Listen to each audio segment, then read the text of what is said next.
go. Prosperity isn't just about money. It's about who you become when life knocks you down and you choose to rise again. It's the courage to rewrite your story, the strength to heal from what broke you, and the clarity that comes when purpose replaces pain. I absolutely love that. As I always say, success moves at the speed of execution. And sometimes that execution begins on the coldest day of your life when you finally wake up to who you were always meant to be. Can you be real raw with yourself? Today's guest is, and I can't wait for you to meet them. We'll be right back. Here we go! Nicole Johnson, Nicole Johnson, Nicole Johnson, let's go! Welcome to another episode of Prosperity Conversations. I am your host, the Nicole Johnson, founder of the Wealthy Women Lifestyle. And today we are diving into a story of grit, genius, and a spiritual awakening that happened on the streets of Manchester. Today's guest is known as the Gordon Ramsay of the addiction treatment world. Intense, brilliant, and brutally committed to changing lives. Dr. Robb Kelly is the founder of Robb Kelly Recovery Group, a world-renowned organization using neuroscience, psychology, and decades of lived experience to help people break free from addiction, trauma, and destructive patterns. But before that, he was a professional musician playing bass at Abbey Road Studios with legends like Queen, David Bowie, and Elton John. Did he just enter my genre? Okay, let's do all of this.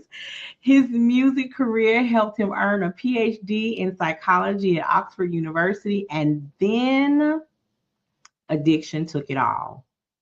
Robb battled homelessness, trauma, PTSD, and alcoholism until he experienced a spiritual awakening on the cold streets of Manchester that radically changed the course of his life. And today, he's here to talk about neuroscience, healing, identity, and what prosperity really looks like when you've lost everything and rebuilt from scratch. You all give it up. Welcome to the show today, Dr. Robb. How are you? Yes. Living the dream. Thank you, Nicole. Living the dream today. Absolutely great to be on the show. Hey, guys, it's going to be a good one. You might want to sit down for this one.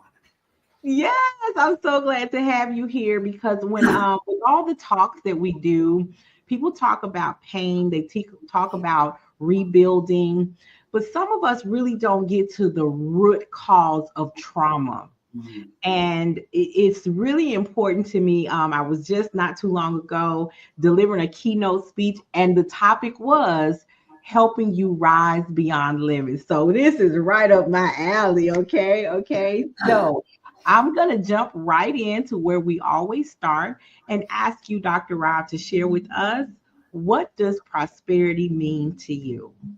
So if I was asked that question like 20 years ago, I'd say it was money. If I could have money, I'd be prosperous. The Bible wants us to prosper. But as the years go on from my homelessness some 30 years ago, I realized that money will not make you happy. And I came from nothing. We came from the lower ends of projects. But yeah, today it means family. Today it means loving everybody I see, being prosperous with the gifts I get from God and vice versa. So every single day I get up, I ask God to direct my attention to what He would have it be. And that's how I start the day. I start the day excited as if it was my first day in this journey. Excited at that spiritual awakening. So blessed and ready to go. I'm 30 years on from that, and I still get up in the morning. And the idea is, let's save a life. That's it. That sentiment can take us a lot further than what people would realize. And I think this is such a warranted conversation in the midst of what's happening in society today, right? People are just federal employees, me included, have been furloughed for well over a month, trying to adjust to what do I do next while I wait for someone else to make a decision that impacts my entire family? And so having to, because one of your videos I saw you talk about rewiring your brain, right? Rewiring your brain. So that's that neuroscience. So let's talk about first before we get there. You were a musician. I was. I want to know, with all of the artists that you worked with, what is it? What genre was your favorite? Was it? I'm not even gonna try and guess. Let me tell us about how you got into music and the journey that you went on, and then even the crash and burn. So I come from a musical family. My auntie and uncle used to play the clubs and the bars, the posh ones, Friday, Saturday, Sunday, and they'd pay car payments and house payments off. And it was good money. So at the age of 9, I got invited onto the stage with them playing bass guitar. Okay. That's when I took my first drink. So I've been playing since the age of, I had a guitar in my hand at 3 years old. I have that addicted personality where I'm going to do something better than you, or I'm not going to do it at all. I mean, and it proves today as it did when I was 9 years old. So through the years, we had my own band, and then we toured, and then I stepped in as a session musician, and loved that because it was 10 times the amount of money for an hour's work rather than 12 hours of packing the gear, traveling there. So yeah, I ended up at Abbey Road, and I played with Queen, Elton John, David Bowie, and stuff like that. I did tracks with them. So it was and that's where I started cocaine. So it was a really amazing life, but under the influence of drugs and alcohol, it just became normal life. And then obviously you don't pressure them moments. Very rarely do people, them precious moments today is really important to me. So play guitar all my life, can play any instrument, anything you can imagine. I own 4 businesses. One of them's a restaurant next door to our offices. Somebody came with a set of bagpipes and put it on the counter, and he said, I bet you can't get any tune out of that. I said, give me 3 minutes, start the clock. And at 2 minutes, I played a tune on it. It's just, I can't understand how people can't do it, and they can't understand how I can do it. But I can't understand how people fix a car or build an extension on your house. I have no idea how to do that. So yeah, Right. and we have a music room here at home, and very rarely go in it these days. But loving music, rap music, old school 70s, 80s, 90s rap is my deal. Dre's my guy, and obviously a few people off that. But yeah, I got to meet Dre about 10, 15 years ago. Eminem, all them great guys I met. But yeah, it's just, I have obviously genre huge because I'm a musician. I listen to classical and everything, but more than not, in my car, you'll hear 80s rap music blasting down because I absolutely love it. Mm. And so during your time in the music industry, that's where you encountered drugs and alcohol. All right. So it took you on a journey that kind of had you spiraling. And then something happened that made you step out of the use of drugs and alcohol. What was that? What was that pivotal moment that caused that shift? So there was a growing into that. That was where I was drunk 24 hours a day almost. I was married to 2 little children, ages 1 and 3, 2 and 4, I can't remember. And I did some bad things. I remember stabbing my wife 2 times one night because she wouldn't let me finish my bottle of vodka, and yeah, she picked up the children and left. I got them back the next day, and I put them in the living room because I'm just going to go in the kitchen and get some juice for us all. And as I walked into the kitchen, the thought passed, I'm 3 days sober, but the thought passed across my mind, wouldn't it be great to have one beer? 2 or 3 days later, when the police kicked the door down, children not being fed or changed diapers for 2 days, I nearly killed those children. When the authorities took them away, my daughter said 3 things. She's holding on to mommy's hand as she's walking down the path. She said, Daddy, Daddy, please don't go. And then halfway down the path, she turned around again and said, Daddy, Daddy, please get better. As she got to the big gate at the end of the pathway, She turned around one more time and said, "Daddy, Daddy, please stop drinking." Mm. I'm not seeing them children for 30 years. Shortly after that, I'm homeless. I stayed on the street. I died twice on the street. It's like I couldn't die, Nicole. It's like I tried jumping off building, I fell backwards instead of forward. And one night, it was about 2 or 3 o'clock in the morning, one would imagine, it's pouring down the rain. I mean, the back ends of Manchester, there's only offices and factories there, so there's not a human being to be seen. I dropped down to my hands and knees as an atheist because I couldn't believe what God had done to me. I looked up and said these words: "If there's a God up there, I can't do this on my own anymore." 30 seconds later, the guy come around the corner. His name was Derek. He took me back to his house. They took me to a meeting the next day, an AA meeting. I met a guy called John. I went round to his house every Wednesday for a 12-week period, and I was getting well. And he kept saying to me, Isaiah 61, Isaiah 61, but I didn't have a Bible, and I didn't know what that meant, but that's prevalent in the story. After the 12 weeks, I got my first paycheck. I bought him a little teddy bear and a card. And now I was healing people, Nicole. I was healing people like nobody had ever seen healing. I still do today. We have a 98% success rate. Unheard of. Nobody believes it. I don't care. This is what John and God gave me. When I got to his house, there was nobody there. I had this little teddy bear and a card. It was so exciting to say, "Everything you said, John, come true." Mm-hmm. Like a neighbor came out, said, "Can I help you?" And I said, "Where's John?" Moved to, "Does he still live here?" I said, "John who?" I said, "Your neighbor." No idea, blah, blah, blah. Went around to the left-hand side, knocked on his door. Big guy come to the door. "What do you want?" I said, "Is John still live here or has he moved?" "John who?" I said, the guy next door. I said, "What's wrong with you guys?" He went on to tell me that apartment was derelict and there used to be yellow tape on it. And if I was to open that door right now and walk through, I would fall 3 flights below and kill myself. So I'm thinking, these guys are weird. So I went back to the meeting the following evening and I spoke. As I walked in the chair and went, "Rob," I'm like, "Thank goodness for that. I'm not going insane." I said, "Does John still come here?" And he said, "John who?" And I said, "What is wrong?" I was over there in the coffee machine. Remember? I was talking to John every week, spiritual. He said, "Rob, we thought you were praying. You were speaking to yourself." We've never found that man. I put the best private detective on, and they could never find it. But what he taught me is what I teach today. So the PhDs, they don't mean nothing to me. When you can sit in front of somebody with a story and a belief like mine that he told me to guarantee that people can recover, that's what I did. And I got beaten down. It's like, "Who does he think he is? Da, da, da, da." They stripped my license off me to practice. It took me 6 months to get it back. I lecture to those guys today, by the way, and it just gets stronger and stronger. And now I work with, we have like a 2-tier. I work personally, I have staff, I have 5 officers around the world, but I work with A-list movie stars and actors and musicians.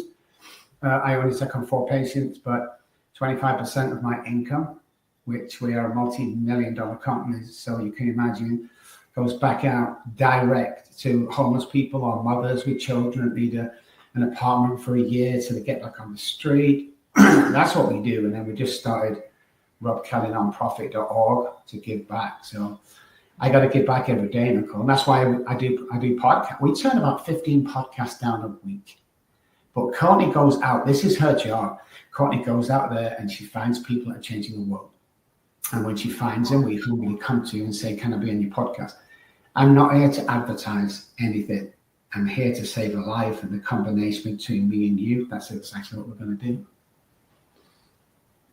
See, I'm not supposed to be crying on my own podcast, Rob. Don't do that. Don't do that. Don't do that. Don't do that. Don't do that. Don't do that. Because I usually ask the guests, "What made you say yes to this?" Because when I started, we had our own virtual green room before we came live. And I asked Dr. Robb, I told him, I said, I did not know who would say yes when I put the call out there, right? And it had been out there for a couple of days before they just started rolling in. I haven't been recording for 2 weeks yet, okay? And I've already done 16 episodes. So I'm really excited about that. But as I get to learn about the guests, and what they're doing and making sure that we're aligned. Dr. Rob was saying some things that I had already said at a keynote speech about rising and what I do with my clients. So I'm glad that she saw this and that it was in alignment with what you do, because we are in a time where we need to hear more than just prosperity is about money. Okay, so one of the things I do want to ask you, because I heard you say you deal with neuroscience, and so one of your podcasts you talked about the importance of rewiring the brain, and I never use those terms or wording when I talk to my clients, but it really is about what are we going to do to make ourselves think differently about the steps that we take. So tell us about how you use neuroscience to help your clients. So we're more neuroscientists than we are doctors. It's all about frequency, vibration, and changing patterns in the brain. So we have strong patterns around every single daily activity. We get up, we go restroom, coffee, shower, or we go to work the same way. We're at night, that's the day. We self-sabotage most of those days. So what we found with our intense work, we spent about $1.5 million over the years on research trials, tests. So what I'm saying is actually down on tests and reports that we have. So if everybody has childhood trauma, but not the childhood trauma you think. And childhood trauma is different, whether you're an addict or a normal person. If we don't clear that childhood trauma, which we don't, because most of it's in the subconscious brain, then it will have an adverse effect on you when you grow up. So if you're the guys that can't keep a job, can't keep a relationship, depressed most of the time, don't think this go-get life is for you, that's not your fault. Somebody's put that there. And the idea is to take that out and repattern the neural pathways. So 300 neural pathways, which are thought patterns, by the way, guys, if you don't know, die every single day in the brain. What are you replacing them with? Are you replacing them with old thought or behavior or the past? Or are you creating something in this 24 hours that we have that's going to change the world? Always try and change the world. Never try to just do a little, never start a business, start an empire. Because scientific tests and research that we've done said whatever the mind agrees to, with the energy connected to another energy and a change of neural pathways, our identity changes. And not only identity, our DNA changes. Your DNA changes if you keep doing close to God, do the stuff you're supposed to do. You can never relapse or go back or depressed or PTSD or stuff like that. And that standing in the sunlight of the spirit every day, you become a very powerful person, because identity is usually in marriages, it's in work, it's in stuff like that. So you get the guy who's been working for a company for 30 years, he's now 50 something, and they let him go. He hasn't got an identity. His identity was work. So we have to start building these new frequencies, the pathways. We have to stop the self-sabotaging, the internal dialogue. And then we use tools like BreathBox. Is our biggest tool with software that changes frequencies, changes brains, changes everything. NLP, brain spotting, EMDR. We use all the tools, but we're very big on subliminally changing your mind. And we can do that very, very good. Now, you have to pass an assessment before you come on with us. We're not going to take anybody. You have to be that person ready. And you have to be that person who's going to give 100% and believe what I'm telling you, that you are going to change the world. And, Nicole, people come up and go, I can't change the world. I'm just this guy. And I go, okay, do this. Next time you're in a built area of people, look for sneakers. They're always best. And when somebody walks past you with sneakers, say 2 words, nice sneakers. He'll probably, oh, thank you, man. Turn around and watch it. He's going to look down at his sneakers at least 2 to 3 times. Okay. Then he goes back to his wife or girlfriend because he's in a great mood now. She's in a great mood. Then the mother-in-law calls, and you get the gist. You just change the world. Yeah. You create a new drug or build, and you've just changed the world. And you will never know what he's going to go on and do thanks to them 2 little words that you said. So if 2 little words can change the world, what can 1,000 words do? Dr. Rob, that's good. And that reminds me of a conversation I had with this lady when I worked years ago at a tax prep uh, facility. And I'd walk in every day and I'd be like, good morning. And sometimes people would respond, and sometimes it'd be just one or two when there was 20 in the room. And one of the ladies asked me, she said, why do you come in here every day and say good morning when these people won't even respond to you? I said, because there's one in this room that she told me by herself. I love when you walk in and say good morning like that because it brightens the room. I don't have anybody that says that to me before I leave my house. So when I know you're on the schedule, I'm hopeful. And she said it just, personalities can brighten up the room. So you can shift the atmosphere. A lot of people don't know that. And it took me a while to get there. Trust me and believe, because I was like, why would I keep speaking to people that don't speak that? Because one, I was raised that way. When you walk in a room, you be pleasant, right? But what you just said is to pay a compliment or just speak kind words to someone or pour into someone, you can change their whole life. So if 2 words can do it, such as nice sneakers, 1,000 words, oh my gosh, that's all what mentorship is about. And I love it. So I appreciate that. I remember, people often say, I'm energized every single day. I'm into the office. I own a restaurant. We're in there. Most people go, how come you're happy every day, man? And I go, oh, this is not being happy every day. This is normal. And the only reason why you're not acting like me is you still got some childhood trauma, or you kept going through things that you never processed. You can literally be anybody you want. You can be a millionaire. It's not rocket science. And I don't mean to be facetious. I come from nothing. I was home. I don't come from anything, okay? But I'm saying this with experience. It's not hard to create $1 million. What is hard is staying sane during and because I want to buy this, I want to buy that. Yep. Human beings are not meant to do 2 things. We're not meant to sit down. So when most of us sit down every day, we've got no oxygen going in. The presence of oxygen equals the lack of disease. Every disease in the human body grows in a hypoxic area. Okay? So if you're laughing and smiling and always I'm the annoying guy on the elevator. Hey guys, good morning. How are we doing today? We're doing good. Oh, yeah. What about you, lady? Are you doing good? And I force it to happen because you will never know, guys, that you made a difference, but you did. You see, here's a great story I tell Nicole. I take this AA Big Book. I don't go to AA anymore, but I have this what they call Big Book. And every Saturday morning, I go down to a homeless shelter and I take a meeting going through the book and God and stuff like that. And you're supposed to have 50 people in the room. There's 100 people crouched in. I mean, it's just crazy taken off. But that's part of me giving back. Now, my father died on a Thursday evening. Saturday morning, I went in there and I did better than ever. And I came out, and my, at the time, sponsor said, you doing okay, man? I said, my father died Thursday evening. He's like, what? You didn't have to do that. I said, listen, what I'm going through in my personal life is of no importance or will benefit anybody else right now. That's why God gave me doctors and therapists. Talk about my loss with guys that are homeless and guys that, no, it's not going to happen, because a lot of people do that. I'm having a bad day. Dude, you ain't having a bad day. You've had 5 minutes, you're stringing out all day.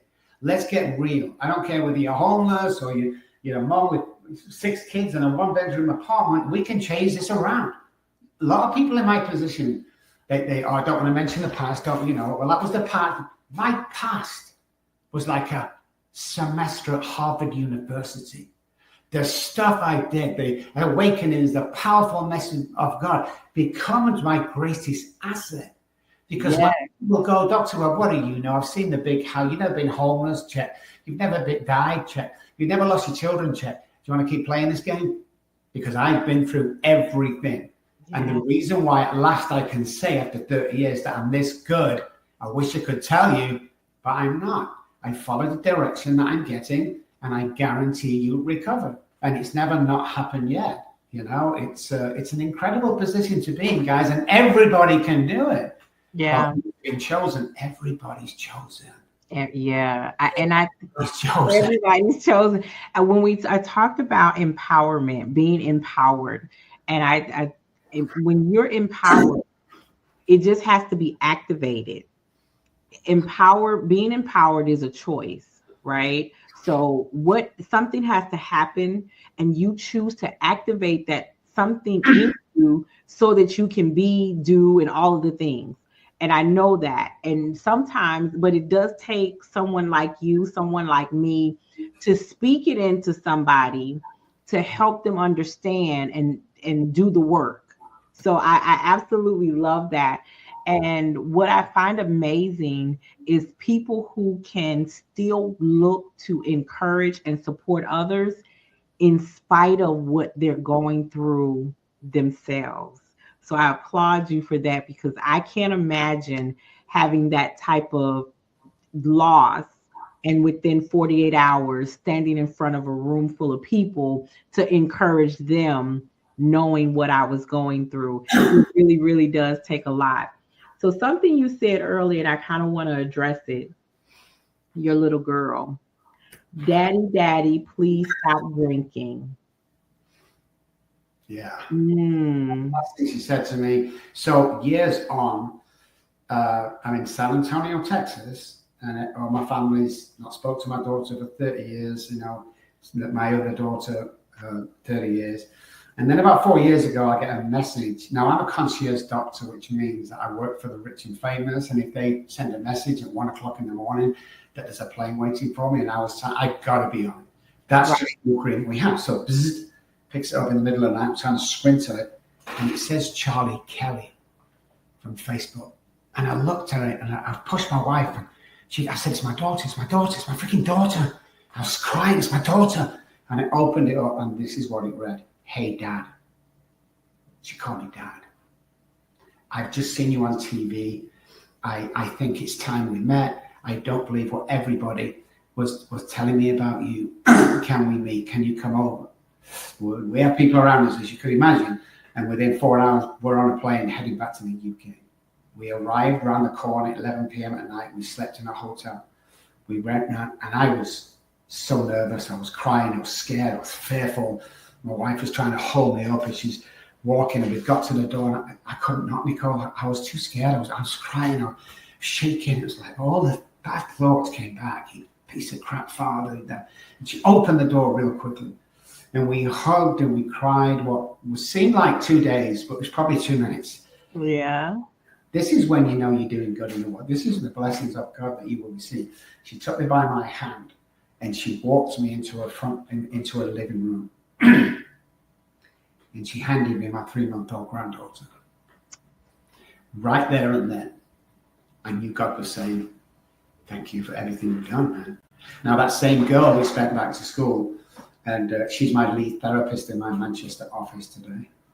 Oh, that is amazing. Speak every day. My granddaughter and my other daughters come into my life as of about a year ago. So you get everything back. You just got to stay the course. You know, when you're appearing on TV and you're flying in private jets and all this stuff, your ego can take over.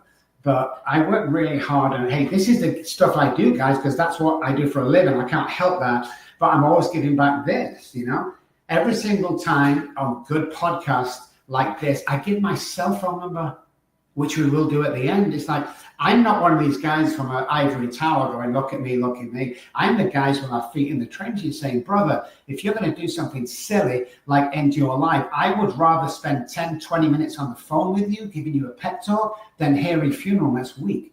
That's right. I'm not that guy. You know, I might be earning all this money and have all these toys, and I'm not that guy that will ever say no or ever not call you, because I know this. When I go to heaven, Nicole, I know what God's not going to ask me. How much was that car? How much that watch you wear? It's going to ask me one thing. How many people did How you? many souls did you bring to me? Come on, come on. I want a big number, girl. I want a big number. Listen, because he says in his word that he will replace Yes. all that you lost. He will give it to you, give it back in multiples. So that is amazing. And I'm so glad because you took that even further and named your book, Daddy, Daddy, Please Stop Drinking. That is that's such a testimony of what stuck out to you. And I can only imagine that as you went on that journey of recovery, that was something you heard. Yeah. That 3-year-old, and because the way you said it, she said three things to you: one, two, and three. You said it as if she just said it 5 minutes ago. Yeah. So I know that has stuck with you.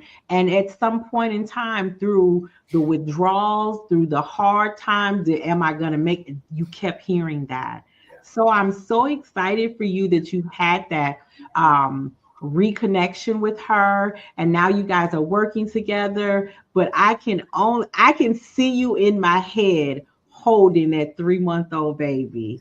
I know that would, because listen what I hear, because my own therapist told me things about cycles, right? It's three. I heard you say your 3-year-old daughter, your 3-month-old grandchild, Yeah. and it had been 30 years. Yeah. That's Yeah. amazing. The Yeah. Trinity. That's what I'm hearing and feeling. So this has been, oh my gosh, your message of transforming pain. A lot of people we all have a choice, like you said. And when you take the story of your pain and turn it into your passion, it becomes the springboard to help other people. One of the things that we have done here recently is launch our She Economy Hub. And through that, we're doing our giving campaign because our immediate goal is to help her find her power in prosperity.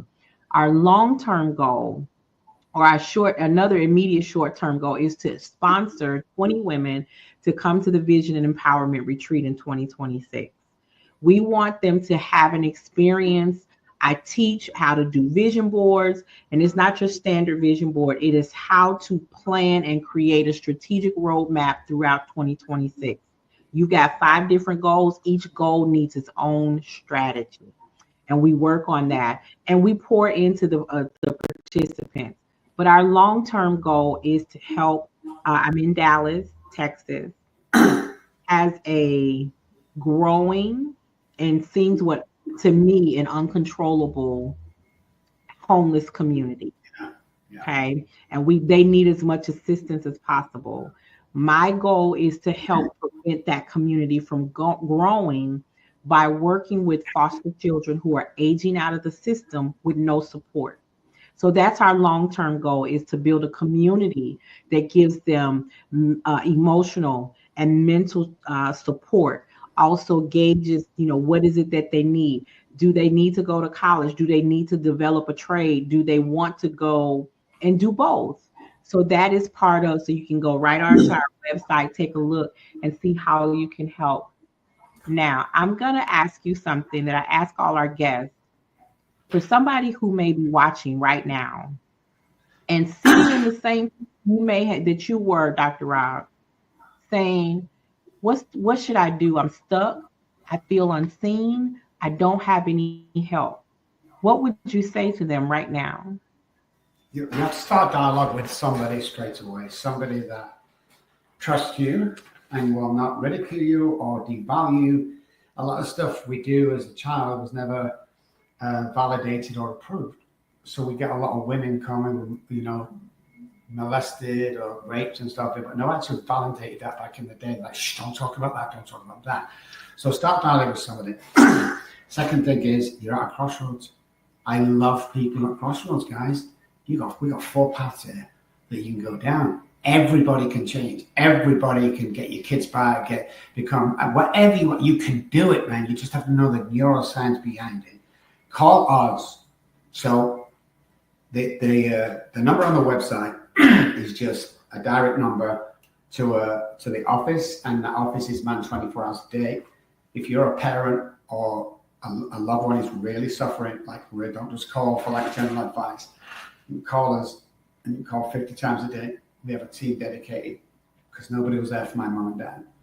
Or call. I'm going to give you my phone number. I'm going to give you my personal phone number. So I have like 3 gatekeepers.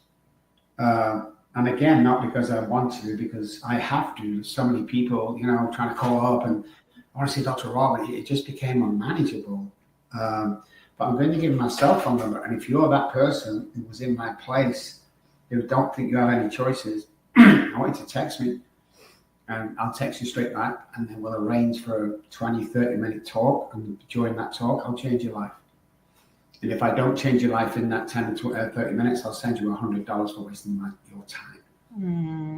So you've got to look at patterns. You've got to look at, you can be anybody. Stop living in the past. Stop worrying about the future, depression and anxiety. God's got you. What you're going through now. So if you're a mother of 4 children, husband's left, he's left you in a 1-bedroom apartment, you're going through this for a reason.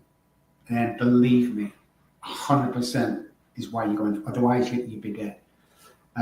That when you start working and getting older, people like us, you can look back this one day and somebody will come to you and go, hey, I have 4 children. I'm at my wit's end. Should I commit suicide? And you can sit them down and go, hey, I know exactly where you are and I know what you are.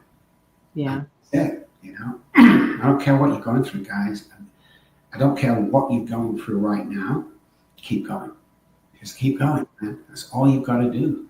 And we're going to give 10 copies of my book away.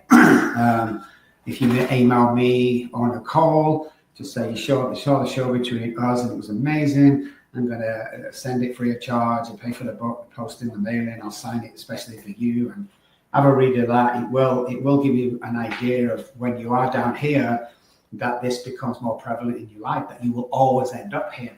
God puts you through this to take you to this. If you don't get put through this, then you get there. But people that are going through this are chosen.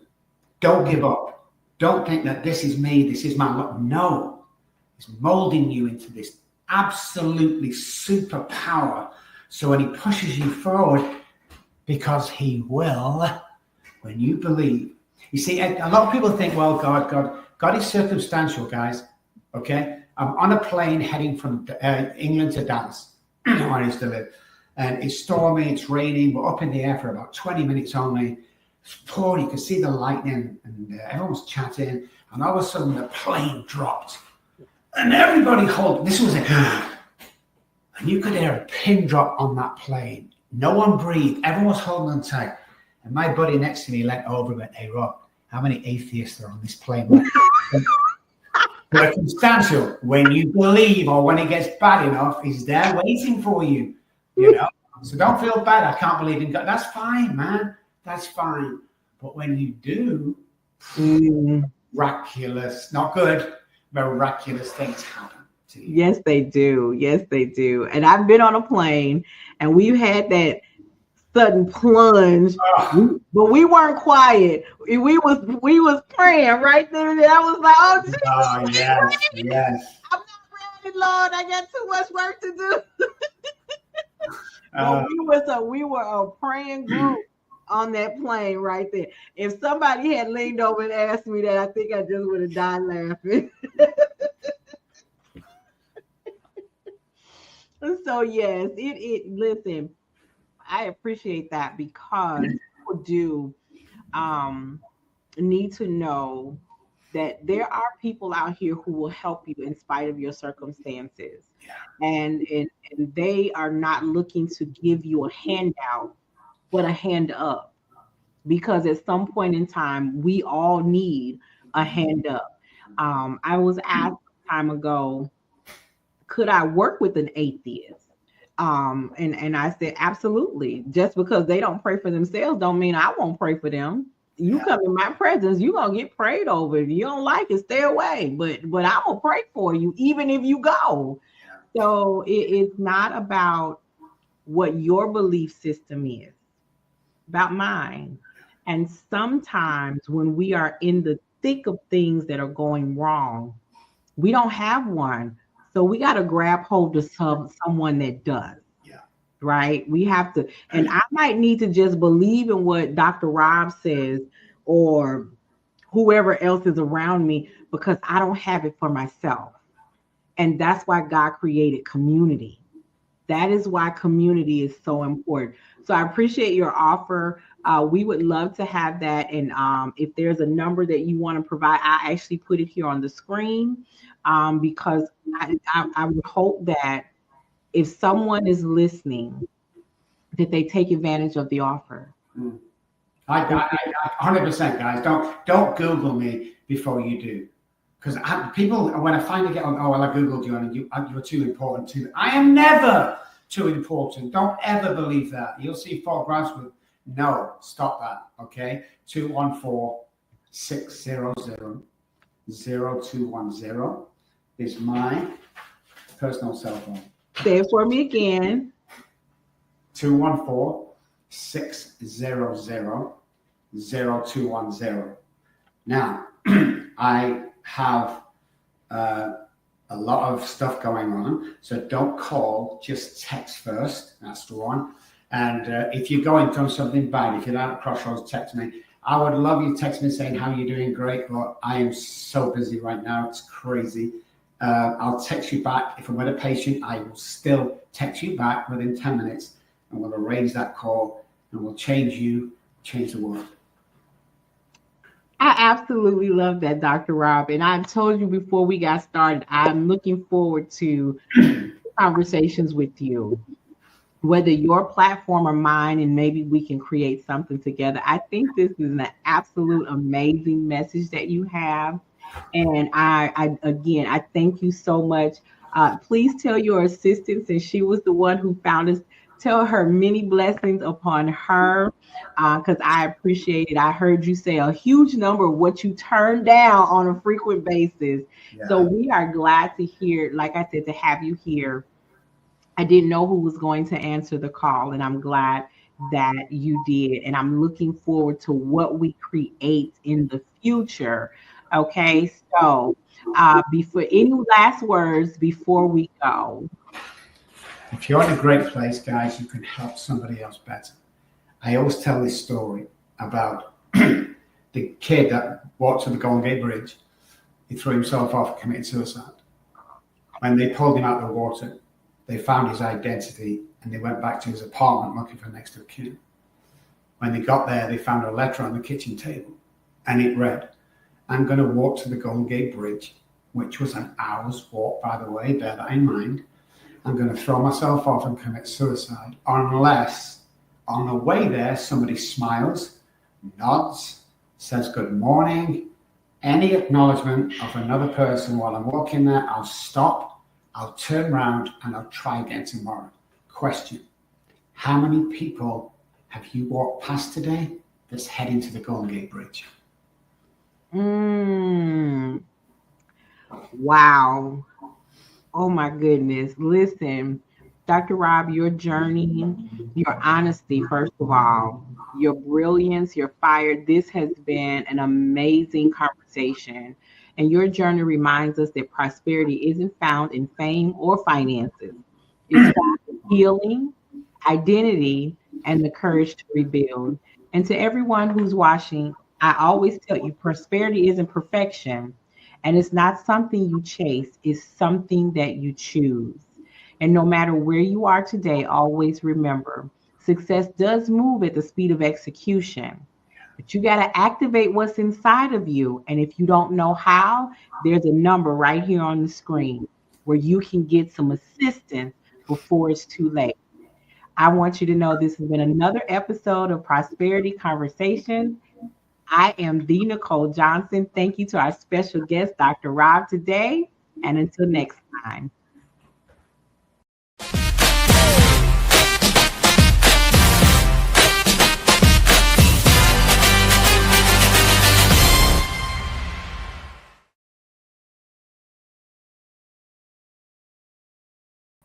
Drop that mic.